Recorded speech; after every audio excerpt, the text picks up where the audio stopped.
Dr. Ranjani Parthasarathy is a professor in the Department of Information Science and Technology, Anna University. Her area of specialization is computer architecture and networks. One of her special interests is Indian language technology systems. She is actively involved in research in all the areas and has over 50 publications to her credit.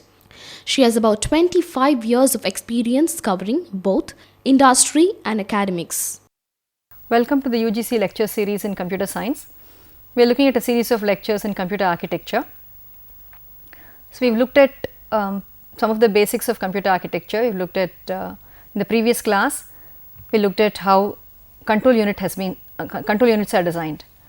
So, when talking about control unit design, we have looked at how the data path has to be identified, how the data path has to be defined, and how we identify different elements for the data path. And then we have also seen how the control signals have to be generated for any given instruction to be executed. So, we looked at a simple instruction set, and for that instruction set we saw how the control unit design can be successfully done. What we will do in today's lecture is the following. We will look at some performance issues. So, we have already designed some control unit.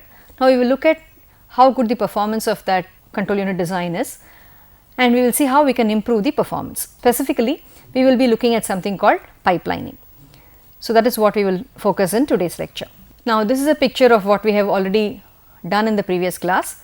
Just for a quick recap, let us see what we have here. Remember that we have 5 stages. We have the 5 steps that are required for the execution of any instruction. So, we have to fetch the instruction, decode the instruction. When we decode the instruction, we will have to read the registers, and then we will have to perform the ALU or whatever operation has been given, and then we will have to access memory if required, if it is a load or store instruction, and then we will have to write the result back into the registers. So, these are the 5 different stages that we have. So, now for this we have seen how this entire architecture has been developed. So, we will start with the PC and the instruction memory. This forms our instruction fetch stage. The PCC program counter. We have the necessary logic to increment the program counter, right, or add a new value in the program counter depending on what is the instruction getting executed. So, if it is a control instruction such as a jump or a branch on equal instruction, then we know that a new value has to be loaded into the PC. Otherwise, the previous value is incremented. Okay. So, we add 4 to it in order to point to the next instruction. So, this part is our fetch part, and then the decode and the register reading happens here. So, decode happens by looking at the different bits of the instruction, and the different bits of the instruction give us various pieces of information which are required for instruction execution. And then we get the register numbers that need to be read as well as the write register. If any register has to be written, that information is also obtained over here. And the opcode information also goes as input to the control block, and from the control block the various control signals required for the various operations are generated. Then of course, the data which is read from here is fed to the ALU. Now, the ALU we said is used not only for arithmetic and logic operations on operands, but also for calculating the addresses, the effective addresses in the case of a load or a store instruction.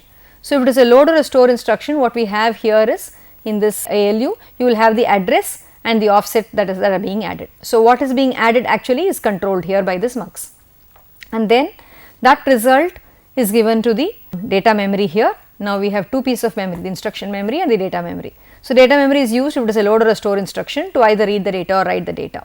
So, if it is a load instruction, the data that is read here is the one that is now written back into the registers.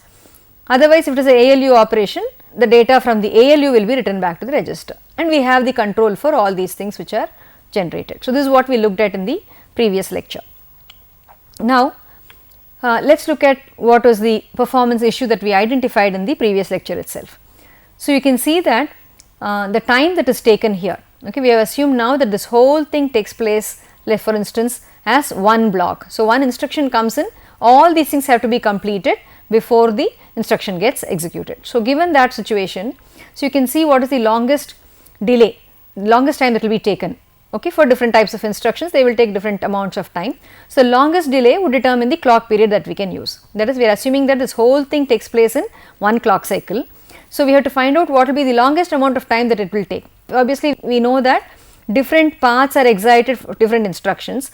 So, the instruction that takes the longest path, right, that will be the one which determines the maximum time that it takes for an instruction to execute, and that will be the time that we will have to choose for the clock. Okay. So, we say that the longest delay determines the clock period. Okay. So, which is the critical path in this case, in the example that we have taken, it is a load instruction, because remember, for a load instruction you need to access the instruction memory, then the register file, then the ALU for address calculation, then the data memory for accessing the data as such, and then again the register file for updating the register. Okay. So, we find that this will give us the longest path that we have. So, the amount of time it takes to do all these operations will be the time of the clock period. Okay. That is how we will have to fix the clock period. Now, there are other instructions which may take little less time, but normally it is not feasible to vary period for different instructions. So, we will kind of fix it for the largest clock period, largest instruction, and that would be the clock period that we would fix. Now, let us say we want to improve the performance. Okay. So, one of the standard techniques that is used for improving performance is what is called as pipelining. Okay. So, let us look at what we mean by this pipelining. We will take some example. I will take some analogy here. For instance, what we are taking here is a laundry kind of a scenario. So, let us say for instance, washing clothes and then drying them and so on, we are using some machines to do that, let us say. So, if we are doing that, assume that the entire task of washing the clothes and then taking them out, drying them, all these things put together consists of 4 different tasks. You can see that there are 4 different blocks given here. Each of these 4 different blocks indicate the 4 different subtasks which are involved in the washing using the laundry. Okay. So, now let us assume that each of this takes about 1 hour to do. Okay. So, if you start at 6 p.m.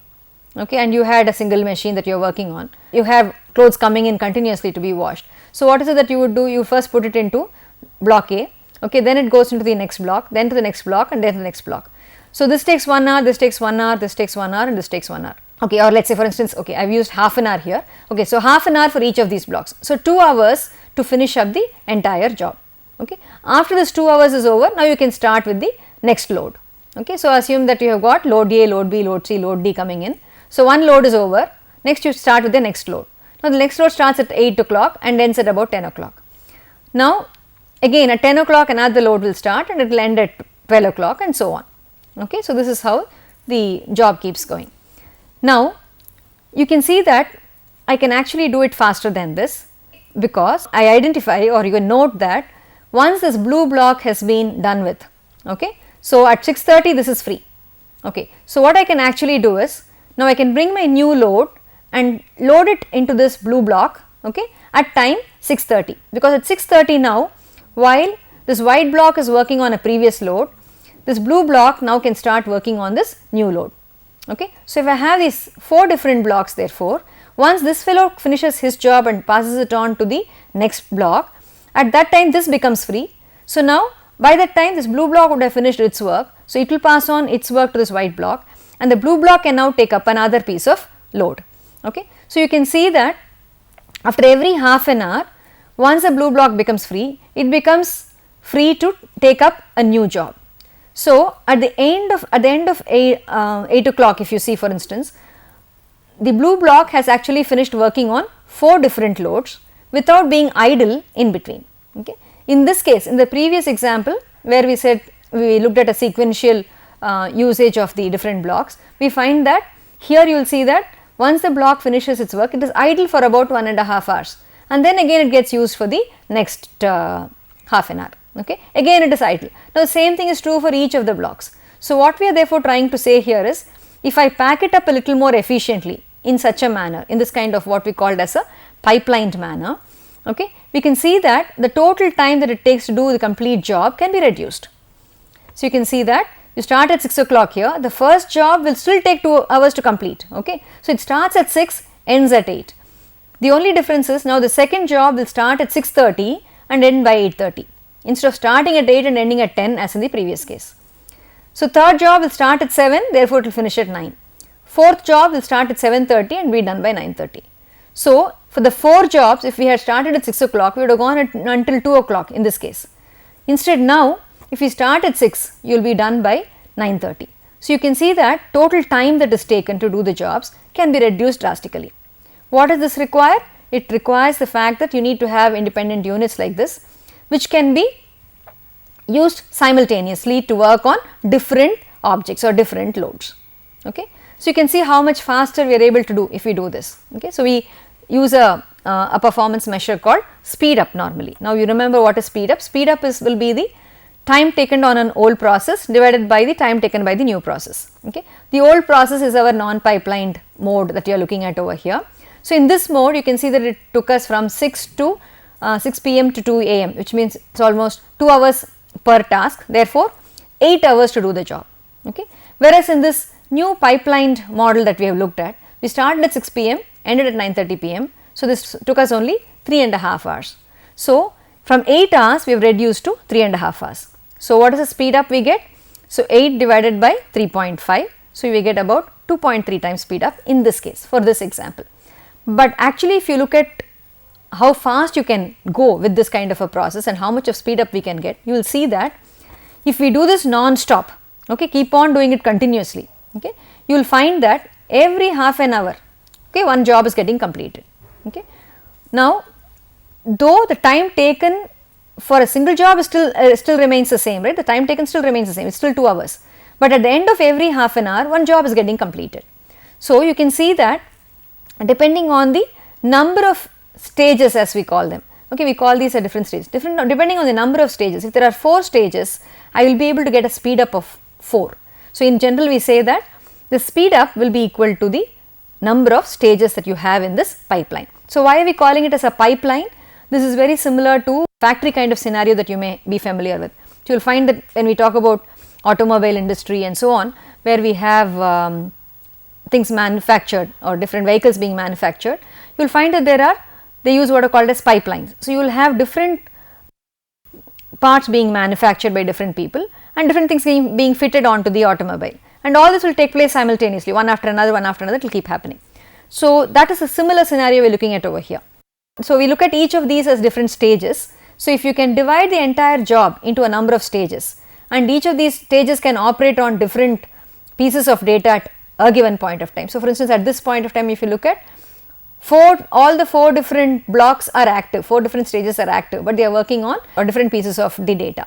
Okay. So, if we can do something like this, then you can see that you can speed up the entire process. Now, this idea is what we try to use when we are looking at instruction execution as well. Okay. So, let us look at how this will work for an instruction execution scenario. So, now let us come back to our MIPS pipeline. Okay. In our MIPS architecture, as we said, if we have to look at it in the form of a pipeline, what will be the stages that we have. So, we already saw that there are 5 different steps that are involved. So, we can almost divide each of these steps into, we can call each of this step as a stage. So, in which case the 5 steps will correspond to 5 stages. So, 1 step per stage. So, what are the 5 stages? Therefore, we first have an instruction fetch stage. Okay. So, this is our fetch step, which will be instruction fetching from memory. Then we have what is called as the decode stage, where we will do the instruction decode and also reading of the registers. Okay. So, we call this as our second stage. The third stage is the one where we will execute the operation or calculate the address. In case of a load or store instruction, we will calculate address. So, EX stage is when the actual ALU operation is taking place. Okay. That we call as the EX stage. Then we have the MEM stage, which was used for accessing memory operands. Okay. This is accessing the memory. And then we call a write back stage, which is used to write the results back to register. Okay. So, we can see therefore that in our MIPS architecture, we can divide the entire instruction execution process into these 5 stages, okay, and then use these 5 stages in a pipelined manner. If we are able to divide instruction execution into these 5 stages, we are expecting that we will get better performance. So, let us see how that will happen. So, let us take some numbers here just to understand what will be the performance benefit that we can get. Okay. So, assume the time for these stages as follows. Let us say it takes 100 picoseconds for register read or write and 200 picoseconds for other stages. Okay. So, if we assume this, now let us compare the pipeline data path with a single cycle data path. Okay. So, let us take for instance a load instruction. For a load instruction, now remember these are the various operations that need to be done. Fetch the instruction 200 picoseconds, then we will read the register which takes 100 picoseconds, ALU operation to calculate the address 200 picoseconds, memory access another 200 picoseconds, and then you will write the value into register, so 100 picoseconds. So, total time taken for this is 800 picoseconds, let us say. Okay. So, this is 800 picoseconds. Now, For a store instruction, let us see what will happen. Store instruction will have these 4 stages, right? Instruction fetch, register read, ALU operation and memory access, because once you store it, you are storing into memory. Okay, so there is no register write operation for a store. So it will take altogether 200 plus 100 plus 200 plus 200, 700 picoseconds. Now it is an R format register kind of a register based operation. So then it takes 200 picoseconds for the instruction fetch and then 100 picoseconds for the register read. ALU operation takes another 200 picoseconds, no memory access here. So only a register write which takes another 100 picoseconds. So it will actually take 600 picoseconds. A branch on equal, there are only 3 operations that need to be done. 200 picoseconds for fetch, register read takes up 100 picoseconds, ALU operation will take 200. So this will take up 500 picoseconds. Okay. So we can see that longest time is for the load 800 picoseconds. Let us look at how the single cycle performance will be and how the pipeline performance will be for this load instruction. Okay. So since this is the longest time taking instruction, let us assume that we have this long instructions coming one after the other. Okay. So which means I have a load followed by another load followed by another load. Okay. So in a single cycle non-pipeline scenario, let us look at what will happen. From time 0 to time 800 picoseconds will be the time taken for this single instruction, for the first load instruction to be executed. So it will start at 0 and end at 800. Stages you will have here will be instruction fetch, register read and then ALU access, ALU to execute the instruction, execute the addition of values for the address, and then you have the data access and then the register write. Okay. So 800 picoseconds. This is followed by another 800 picoseconds for the next load instruction and then at 1600 the third instruction will start. Okay. So the single cycle, if you assume the single cycle architecture, this is what you will have. Now if you pipeline it, let us assume that we are pipelining it with a clock cycle of 200 picoseconds. Okay. So which means every 200 picoseconds a new instruction will be fetched and brought into the pipeline. Okay. So you have this load followed by another load followed by another load. So once our first stage, instruction fetch stage completes fetching the first instruction, it can pass it on to the register reading stage, and you can see that in the next clock cycle, right, that is the next 200 picoseconds, the second load instruction can be fetched. So you can see what is happening here. So the first instruction starts at time 0, okay, and gets executed. Okay, you can see the first instruction finishes at 900 picoseconds. We will see why it is taking 900 picoseconds here shortly. Okay. And then the second instruction, the load instruction, starts at 200 picoseconds and goes up to 1100 seconds. So you can see that instead of taking 800 picoseconds for a single instruction, it took a little more than 800 picoseconds. Okay. It is taking about 900 picoseconds. Now why is it taking 900 picoseconds? If you look at that, you will see that when I start this second instruction, load instruction, now this will take 200 picoseconds for it to get completed, because the instruction fetch part takes 200 picoseconds. So even though the register reading, right, the register reading takes only 100 picoseconds, you cannot start the next register reading until the instruction fetch has been completed, right. So you will see that there is actually a small, though you have 200 seconds available, only 100 picoseconds of work actually is done during that time. So during this 100 picoseconds nothing is getting done, and during this 100 picoseconds the register read takes place. Okay. So because of this 100 picoseconds which is wasted here, okay, you will find that instead of stopping at 800 picoseconds, I will stop at 900 picoseconds. Okay. So that is a small penalty you may have to pay. Okay. But typically if you divide the instructions into stages of equal amount of time, then you will find that without any problem you can just keep going through the pipeline. Okay. So in this case, because all the other stages take 200 picoseconds and except the register read and write which take up 100 picoseconds, we are dividing it up into 200 picosecond slots. So you will see that overall time taken will be accordingly based on the 200 picosecond slots. Okay. So you can see what is happening here. Okay. So now look at when your next instruction can come in. The next instruction can come in after 400 picoseconds, because by that time the second instruction has been fetched by the instruction fetch stage, and the instruction fetch stage now becomes free to do work on the third instruction. Okay. So if you look at what is happening here, you will find that next 200 picoseconds will be instruction fetch, next 200 picoseconds register read, next 200 picoseconds ALU operation, and then next 200 picoseconds will be the data access, and then the next 200 picoseconds will be the register axis. Of course, out of which we are assuming that the register operation may be over in 100 picoseconds, but effectively you have time available until this 1400. So, 400 to 1400. It is very simple to understand this. 200 picoseconds we are fixing for each stage, and there are 5 stages. So, total time taken will be 1000 picoseconds. So, 1000 picoseconds for doing each job, but every 200 picoseconds you find that one new job is getting completed. Okay. So, that will be the benefit that you get out of pipelining. Time taken to do the actual job is not changing, for each instruction does not change, but the number of instructions executed per second, that is what is changing. Okay. So, we say that whenever we do pipelining, the throughput will improve, that is the total number of instructions executed per second will improve, and therefore, the overall execution time will improve. Okay. So, that is the benefit that we get out of this pipelining. So, now if you look at the speed up that you can get out of a pipelined execution. Okay. So, if all stages are balanced, what do you mean by balanced? What we are saying here is that all of them take the same amount of time. For instance, if all of them take, for instance, 200 picoseconds as we looked at in the previous example, then the time between instructions pipelined is the same, then you can find the speed up as time between instructions non-pipelined divided by the number of stages. Okay. So, the time between instructions pipelined, okay, will be equal to time between instructions in a non-pipeline stage divided by the number of stages. This is if the stages are balanced. Going back to the previous example, in the non-pipeline stage, if we say it takes 1000 picoseconds and we have 5 stages, now time taken between instructions in the pipeline stage will be 200 picoseconds. Okay. So, if it is not balanced, then the speed up will be a little less. Okay. But normally we try to balance the stages so that it becomes easier to do the design. So, for our practical purposes, we can assume that the stages are balanced, therefore, you get a speed up which is equal to the number of stages. Okay. So, if an earlier program had taken 1 second to execute, now it will take you 1/5 of a second to execute. That is the kind of speed up that we expect, okay, once we do this pipelining. Okay. What we of course need to remember is the latency or the time for each instruction does not decrease. Okay. See, as we saw here, each instruction will still take those 900,000 picoseconds to execute. Okay.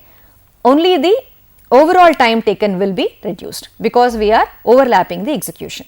So, now let us look at how the MIPS architecture can be looked at in terms of this pipelined design. Okay. Now, there are certain things that we need in order to make this pipelining possible and make pipelining easy. Okay. Now, if you look at the MIPS instruction set architecture, you can see that it is actually designed for pipelining. Okay. Now, what are the features that help in this pipelining? If you look at that, one of the features of MIPS is that all instructions are 32 bits. Okay. So, the advantage of having all instructions as 32 bits is that it is easier to fetch and decode in one cycle. Okay. So, you fetch the instruction and you are able to decode it. Okay. Both this can take place in one cycle. Whereas, for instance, just for a cross reference, if you look at the Intel x86 architecture, the instructions can be from 1 to 17 bytes. That is, you have 1 byte instructions as well as 17 byte instructions. So, different amounts of time it will take to fetch these different instructions. So, pipelining such instructions becomes a little difficult. But if you have all instructions of the same 32 bits, you know that all instructions can be fetched in the same amount of time. So, dividing it up into stages and saying that this will happen in each stage becomes easier. Okay, that is one of the first features that we look at. Second feature in MIPS is that we have very few and very regular instruction formats. So, having very few instruction formats again makes it easier for us to do the decode correctly, okay, decode in an easy manner. Because if you had different instruction formats and each instruction had to be interpreted differently, then the time taken for doing that would be more. So, now the very fact that you have very few instruction formats and they are very regular, very easy for us to decode the instruction and read the registers in one step. So, which is why in the second step called instruction decode stage, we do both the decode as well as reading of registers. So, it actually becomes an operand read stage as well. Okay. So, that is our second advantage. Third is the way the load and store addressing are done. Okay. So, the way load store addressing is done in MIPS, we calculate the address in the third stage and you are able to do the memory access in the fourth stage. So, this is another advantage that we have. And the fourth feature that we use in MIPS is that the memory operands are aligned. So, what we mean by this is that all memory accesses take exactly one clock cycle. So, we are assuming that 32-bit can be accessed in one clock cycle. Therefore, all the memory access can be done in one clock cycle. So, with these simple features, what MIPS provides for us is that it allows you to do the pipelined design in an easy manner.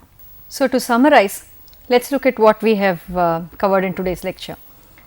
So, what we have looked at is that the concept of pipelining can be used to improve performance. So, what does pipelining essentially mean? You basically take a task and divide it into independent subtasks, and we start one subtask as soon as the previous finishes.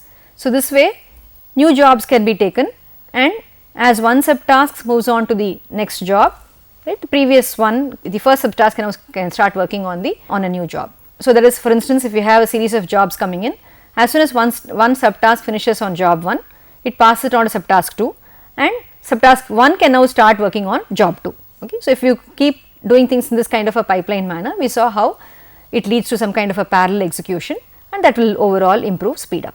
And we also saw that the speed up is through improvement in throughput. Remember, the time taken, the latency of each job still remains the same, okay, but the number of jobs completed per second become more. Okay. So, that is what we mean by throughput. So, throughput is the improvement that we see, okay. And we also see how this idea of pipelining is used in the MIPS pipeline. So, the MIPS pipeline can be divided into 5 stages: the instruction fetch, decode, exe, memory, and the write back stages. So, once we divided into these 5 stages, we saw how the pipelining can be effectively done in MIPS. So, we will look at details of how the pipeline is implemented and other issues that come up when pipelining is done in later classes. Okay. So, questions to review today's material. Question number 1, what is meant by pipelining? Question number 2, give examples of pipelining in real world environments or in real life situations. Question number 3, how is the instruction execution in MIPS pipelined? Question number 4, how does the number of stages in a pipeline affect performance? Thank you.